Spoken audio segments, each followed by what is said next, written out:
Oke, salam, selamat pagi. Selamat bertemu kembali di dalam nama Tuhan kita Yesus Kristus. Saat pagi hari ini saya mau mengajak kita untuk merenungkan firman Tuhan. Namun sebelumnya saya mengajak Bapak Ibu Saudara-saudari dimanapun berada, kita mau mengangkat sebuah lagu pujian yang berjudul Dari Semula.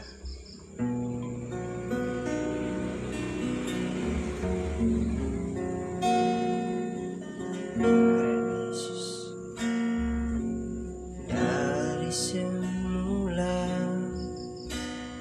telah Kau tetapkan hidupku dalam tangan, dalam rencana-Mu Tuhan.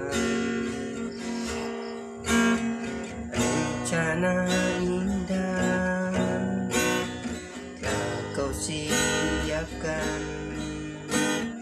bagi masa depanku yang penuh harapan. Semua baik, apa yang Kau perbuat di dalam hidupku. Semua baik, sungguh teramat baik. Kau jadikan hidupku berarti.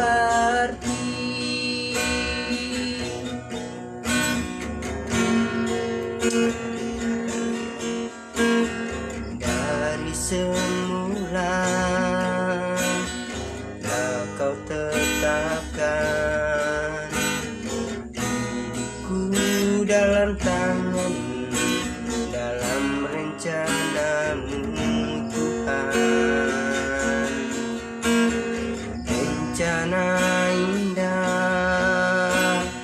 telah Kau siapkan bagi masa depanku yang penuh harapan.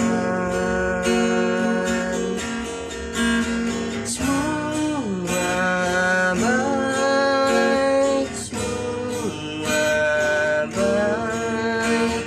apa yang Kau perbuat di dalam hidupku. Oh, semua baik, sungguh teramat baik. Kau jadikan hidupku berarti. Semua baik,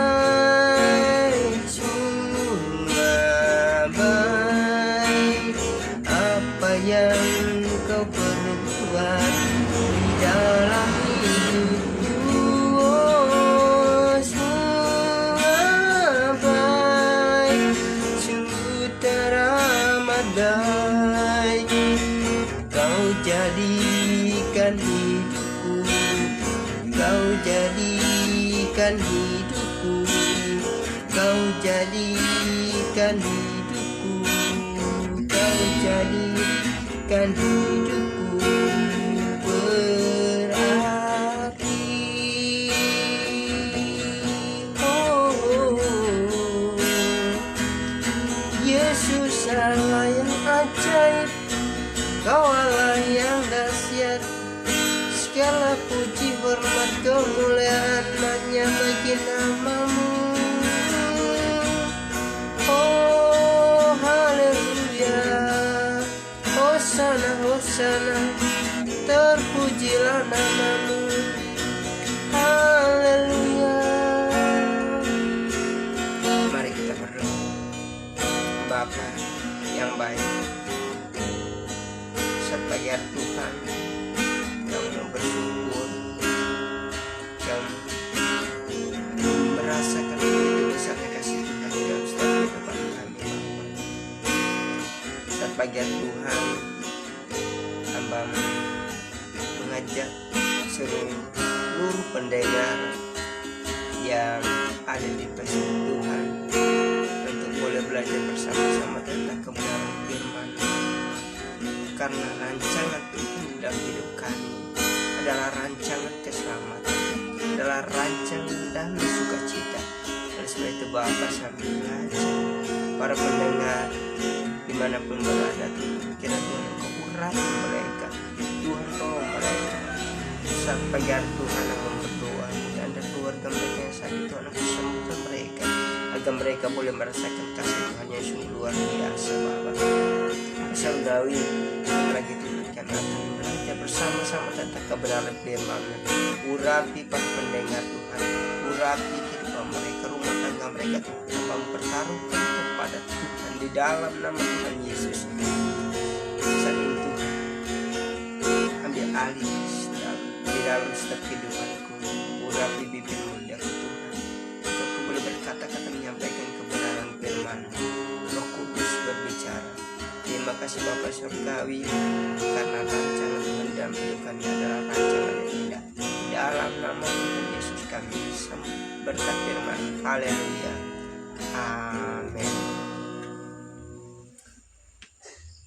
Oke, saudara-saudara yang terkasih di dalam nama Tuhan kita Yesus Kristus, saat pagi hari ini saya mau mengajak Bapak Ibu Saudara-saudari untuk boleh belajar bersama-sama tentang kebenaran firman Tuhan yang terdapat di dalam Injil Lukas pasal yang ke-6 ayat 46 sampai ayat 49. Di mana perikop Alkitab atau Lembaga Alkitab Indonesia menulis judul atau sebuah tema, dua macam dasar. Namun sebelum saya membacakan firman Tuhan, membagikan bagi kita semua, saya ingin bercerita Bapak Ibu Saudara-saudari yang terkasih di dalam nama Tuhan kita Yesus Kristus. Tadi malam saya menonton YouTube di mana ada kesaksian seorang penjahat yang bertobat, yang kini pelayanan sudah sangat luar biasa dipakai oleh Tuhan. Mungkin ada Bapak Ibu Saudara-saudari yang pernah menonton kesaksian Pak Pendeta Khairul Anwar. Itu sangat menjadi suatu berkat di dalam kehidupan saya, sampai saya menangis begitu kasih Tuhan melikup kehidupan beliau. Saya merasa zaman Tuhan yang sungguh luar biasa tadi malam, sampai saya sempat menangis, meneteskan air mata, karena Tuhan begitu mengasihi kehidupan saya. Saya mungkin selama ini jahat di mata Tuhan, mungkin selama ini hidup saya hancur di mata Tuhan, hancur di mata orang-orang lain. Tetapi Tuhan mempunyai suatu rencana yang indah dalam hidup kita. Baik, kita akan belajar bersama-sama tentang kebenaran firman Tuhan, tentang dua macam dasar di dalam arti Injil Lukas pasal yang ke-6 ayat 46 sampai 49. Firman Tuhan berbunyi demikian. Mengapa kamu berseru kepadaku, Tuhan, Tuhan, padahal kamu tidak melakukan apa yang aku katakan? Setiap orang yang datang kepadaku dan mendengar perkataanku serta melakukannya, aku akan menyatakan kepadamu dengan siapa ia dapat disamakan. Ia sama dengan seorang yang mendirikan rumah. Orang itu menggali dalam-dalam dan meletakkan dasarnya di atas batu. Ketika datang air bah dan banjir melanda rumah itu tidak dapat digoyahkan, karena rumah itu kokoh dibangun. Tetapi barang siapa mendengar perkataanku tetapi tidak melakukannya, ia sama dengan orang yang mendirikan rumah di atas tanah tanpa dasar. Ketika banjir melanda rumahnya, rumah itu segera rubuh dan hebatlah kerusakannya. Bapak Ibu Saudara-saudari yang terkasih di dalam nama Tuhan kita Yesus Kristus, di sini Lukas menulis tentang apa yang disampaikan oleh Tuhan Yesus mengenai kehidupan kita di zaman sekarang ini. banyak orang Kristen, banyak orang yang berdoa, banyak orang yang bergumul di dalam hidupnya meminta sesuatu kepada Tuhan, tetapi tidak pernah mendapat suatu jawaban. Mungkin di dalam doa, mungkin setiap pagi, mungkin setiap waktu, setiap malam bergumul, berpuasa, meminta kepada Tuhan apa yang saudara inginkan, apa yang saudara harapkan di dalam kehidupan saudara. Tetapi firman Tuhan mencatat di ayat yang ke 47 berkata, setiap orang yang datang kepadaku dan mendengar perkataanku serta melakukannya, aku akan menyatakan kepadamu dengan siapakah ia dapat disamakan. Seringkali memang di dalam kehidupan kita mempunyai suatu problema masalah. Seringkali kita bergumul, berdoa, meminta kepada Tuhan, tetapi Tuhan tidak menjawab doa kita. Mengapa? Kok bisa terjadi seperti ini? Padahal saya sudah sekian lama menjadi orang Kristen. Saya sudah bertobat. Tetapi ketika saya berdoa, doa saya tidak pernah dijawab oleh Tuhan. Tapi Bapak Ibu Saudara-saudara yang terkasih di dalam nama Tuhan kita Yesus Kristus, kita pertanyakan di dalam diri kita, ada apa? Apa sebenarnya Tuhan yang belum saya lakukan? Apa sebenarnya Tuhan yang tidak saya lakukan di dalam kehidupan saya tentang firman-Mu?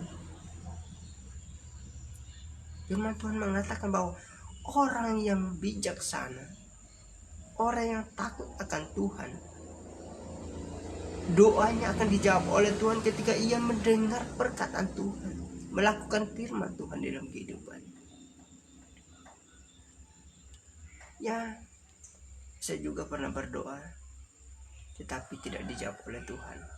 Saya tidak putus asa, saya tidak kecewa. Mungkin itu bukan kehendaknya Tuhan dalam kehidupan saya. Saya hanya berdoa, minta kepada Tuhan, tapi saya berdoa, Tuhan, jangan lakukan kehendak saya, tetapi biarlah kehendak Tuhan yang terjadi dalam kehidupan saya. Oleh sebab itu Bapak Ibu Saudara-saudara yang dikasihi oleh Tuhan kita Yesus Kristus, kalau kita melihat di dalam ayat ke-48 tadi kelanjutannya, ia sama dengan seorang yang bijaksana. Ia sama dengan seorang yang mendirikan rumah. Orang itu menggali dalam-dalam dan meletakkan dasar di atas batu. Ketika datang air badai banjir melanda rumah itu tidak dapat digoyahkan karena rumah itu kokoh dibangun. Begitu juga di dalam kehidupan kekristenan kita, di dalam keimanan kita kepada Tuhan. Kalau kita mendasarkan hidup kita kepada Yesus, kalau kita mendasarkan hidup kita di atas batu karang yang hidup, yaitu Yesus sendiri, maka apapun pencobaan di dalam dunia ini yang coba menggoyahkan iman kita, seperti apa yang terjadi saat ini, ya mungkin Bapak Ibu Saudara-saudari mungkin sudah tahu apa yang terjadi di dalam dunia yang kita dialami sekarang, seperti COVID-19 atau virus corona. Nah, kalau kita tidak sungguh-sungguh hidup di dalam Tuhan, kita mudah sekali digoyahkan oleh arus dunia ini, oleh gelombang dunia ini, oleh berbagai pencobaan yang datang melanda dunia. Tapi kalau kita hidup seperti seorang yang mendirikan rumah di atas batu ini, yang menggalinya dalam-dalam, yang mendasarkan kehidupan kita kepada Tuhan Yesus. Firman Tuhan mengatakan roh yang ada di dalam kamu itu kuasanya lebih besar daripada roh yang ada di dalam dunia. Saya percaya Tuhan sanggup melakukan segala perkara di dalam kehidupan kita. Apa yang kita pikirkan, harta benda, kekayaan segala macam, ketika kita dipanggil oleh Tuhan, apakah itu kita akan bawa semua? Tetapi tidak. Tetapi yang Tuhan inginkan, kita melakukan firman Tuhan dalam hidup kita, mendengarkan perkataan firman Tuhan. Maka di dalam Yohanes mengatakan pada mulanya adalah firman. Firman itu bersama-sama dengan Allah dan firman itu adalah Allah. Dan mengapa selama ini kita berdoa tidak dijawab oleh Tuhan? Yang salahnya adalah karena kita tidak melakukan kebenaran firman Tuhan di dalam kehidupan kita. Kita tidak melakukan kebenaran firman Tuhan. Kita tidak terapkan di dalam kehidupan kita lepas hari.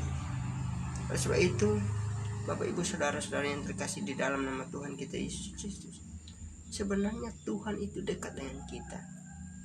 Hanya manusia yang ingin selalu menjauhkan diri dari hadapan Tuhan.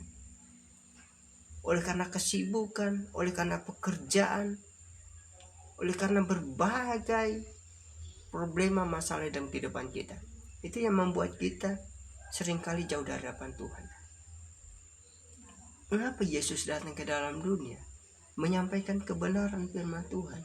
Kalau kita melihat kehidupan Yesus, mungkin banyaknya Yesus bergaul bukan dengan orang yang percaya, tetapi dengan orang-orang yang berdosa. Siapa yang berdosa? Yaitu Bapak, Ibu, Saudara, dan saya. Saya tidak pernah mengatakan bahwa saya adalah orang benar, seorang yang suci, karena saya adalah orang yang berdosa. Oleh sebab itu Yesus mengasihi saya. Yesus ingin supaya saya kembali hidup dan melakukan kebenaran firman Tuhan. Kan firman Tuhan mengatakan, kamu adalah garam dan terang dunia. Kita hidup di dalam dunia ini, kita bisa menjadi garam, kita bisa menjadi terang bagi dunia, bagi orang-orang yang belum cinta Tuhan, bagi orang-orang yang belum mengenal Tuhan. Oleh sebab itu, firman Tuhan sepagi hari ini datang untuk menguatkan kita, untuk memotivasi hidup kita, supaya kita mendasarkan hidup kita di atas batu karang yang teguh itu. Dan ayat selanjutnya, Bapak Ibu Saudara-saudara yang terkasih di dalam nama Tuhan kita Yesus Kristus, dimanapun saudara berada, ayat yang ke-49 berkata, tetapi barang siapa mendengar perkataanku tetapi tidak melakukannya, ia sama dengan orang yang mendirikan rumahnya di atas tanah tanpa dasar. Ketika banjir melanda rumah itu, segera rubuh dan hebatlah kerusakannya. Itu yang terjadi di dalam dunia ini. Itu yang terjadi ketika kita tidak mendasarkan hidup kita kepada Tuhan Yesus. Itu yang menjadi suatu kendala, membuat iman kita mudahnya gugur, mudahnya rontok ketika ada cobaan datang di dalam kehidupan kita. Ketika kita berdoa meminta kepada Tuhan, saat mungkin ada keluarga kita yang sakit, kita doakan, Tuhan sembuhkan si A si B dengan kuasa darah-Mu di dalam nama Tuhan Yesus. Tapi Tuhan tidak melakukan. Karena apa? Karena kita tidak mendasarkan sepenuhnya hidup kita di dalam Kristus. Kita masih suka melakukan hal-hal yang tidak menyenangkan hati Tuhan. Memang firman Tuhan tidak pernah melarang untuk minum, untuk merokok. Tetapi firman Tuhan mengatakan, tidak tahukah kamu bahwa tubuhmu adalah bait Roh Kudus? Tuhan Yesus melakukan mungkin perjamuan kudus, dia juga minum. Tapi kalau kita minum berlebihan, itu kan membuat kita sakit. Itu yang akan menyakiti diri kita. Mungkin satu gelas kecil itu bisa jadi obat. Tetapi kalau sudah bergelas-gelas, bahkan berbotol-botol, itu akan menyakitkan diri kita. Firman Tuhan melarang supaya kita menjaga kesehatan kita.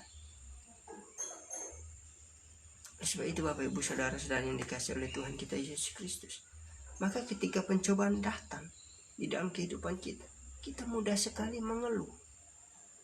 Kita meminta pertolongan kemana ketika kita berdoa, tetapi Tuhan tidak menjawab, seolah Tuhan menjauhkan diri dari kita, lalu kita mengambil jalan pintas. Katanya sih mencari orang pintar, tetapi padahal bukan orang pintar, orang bodoh yang mau datang kepada orang bodoh. Siapa yang orang pintar? Ya itu orang yang mau datang kepada Tuhan. Sebab itu Bapak Ibu Saudara-saudara yang dikasihi oleh Tuhan kita Yesus Kristus, sebagai dasar firman Tuhan di dalam kehidupan kita.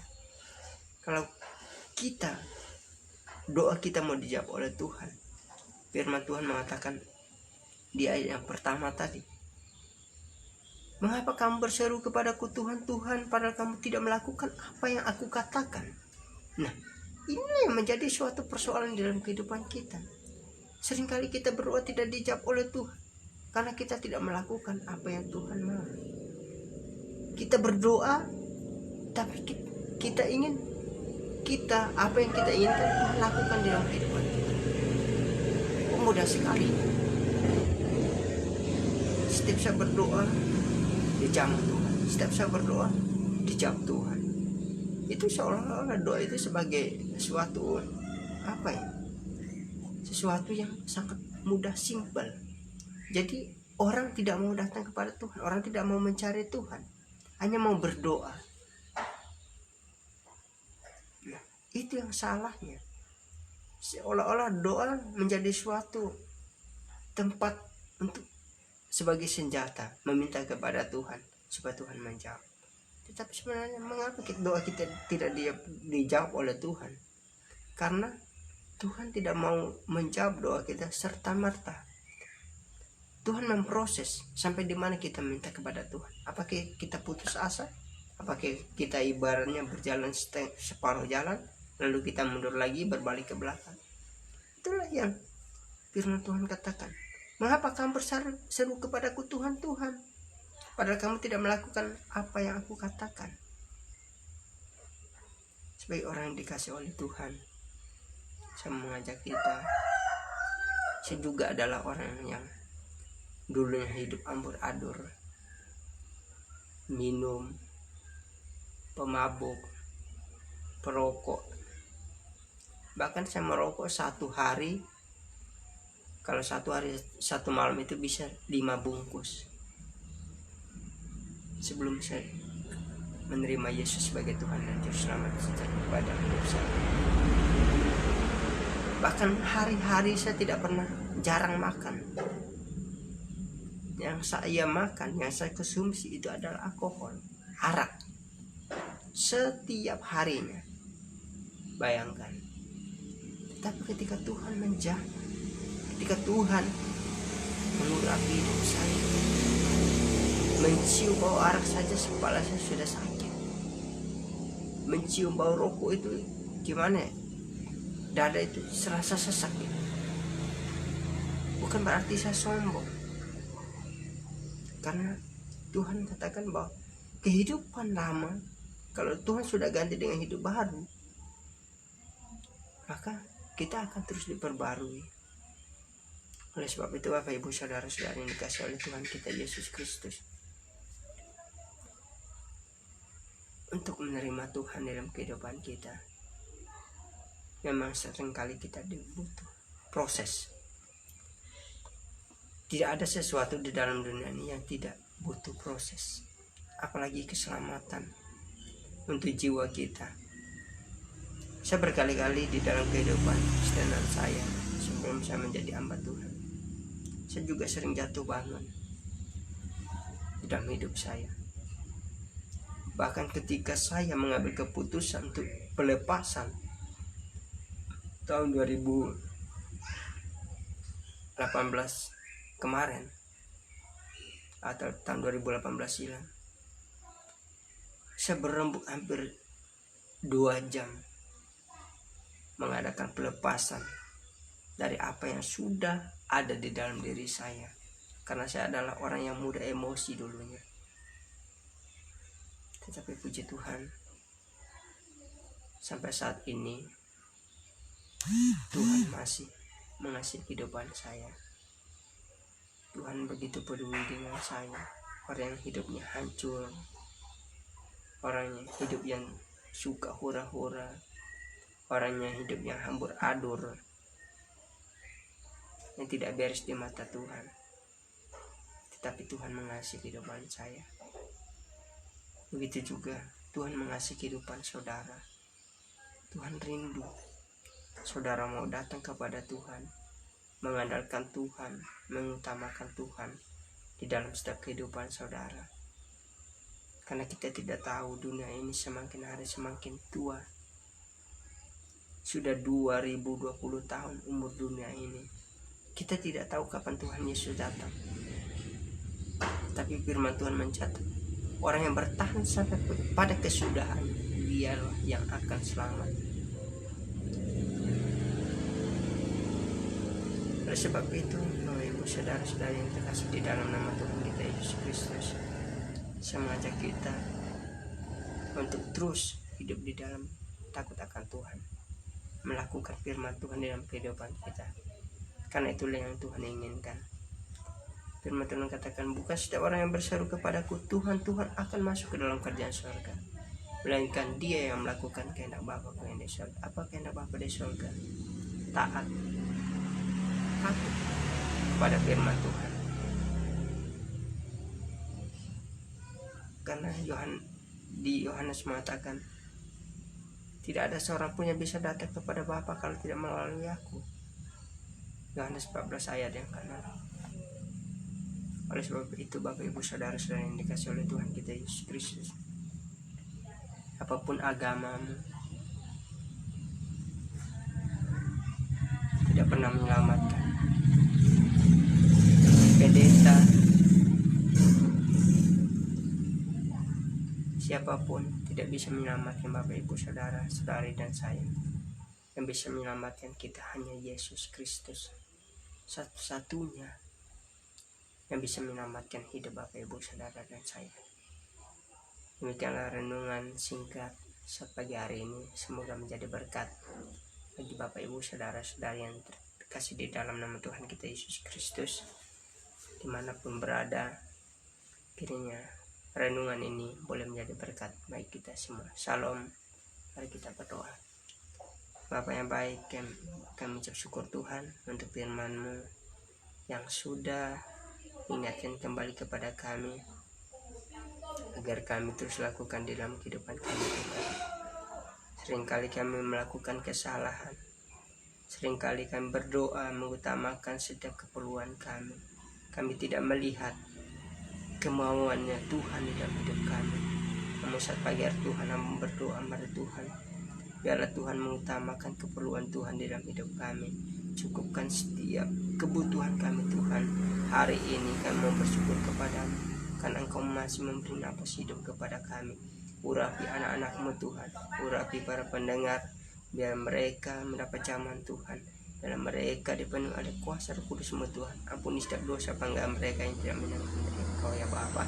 Bahkan terima kasih Bapa, hari hari ini bersyukur Hamba boleh menayangkan siaran langsung di Facebook ini Tuhan. Semoga ini boleh menjadi berkat bagi kami semua. Terima kasih Bapa, berkati anak-anak Tuhan yang sudah mendengar dan yang sudah turut mengambil bagian di dalam renungan ini. Kiranya Tuhan memberkati mereka dengan kasih Tuhan yang sungguh luar biasa. Terima kasih Bapa sekali. Yaitu renungan singkat pada pagi hari ini hanya di dalam nama Tuhan Yesus, Tuhan dan Juru Selamat kami yang kekal. Haleluya. Amin. Shalom. Bapak Ibu saudara-saudari, kiranya Tuhan Yesus memberkati kita pada pagi hari ini di pertengahan bulan Agustus ini. Kiranya Tuhan selalu menyertai kita. Amin.